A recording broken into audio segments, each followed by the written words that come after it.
Purihin ka, ma. Praise the Lord. Amen? Amen. Narinig niyo ang tinig ng ating kapatid. Napakaganda.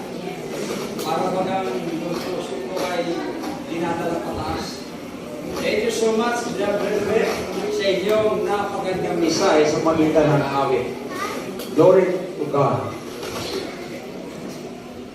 Isang araw, mahal ko mga kapatid, ay lumapit sa atin ang isang tapat nating kapatid na Sister Lisa doon sa Abu Dhabi. Umiiyak po ang ating kapatid dito. Ang sabi niya, Pastor, tulungan mo ako, ipag-pray niyo ako.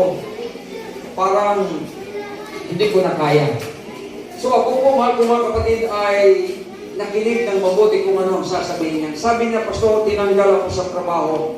Pag mawala kayo ng trabaho mga kapatid doon sa Abu Dhabi, talagang napakahirap.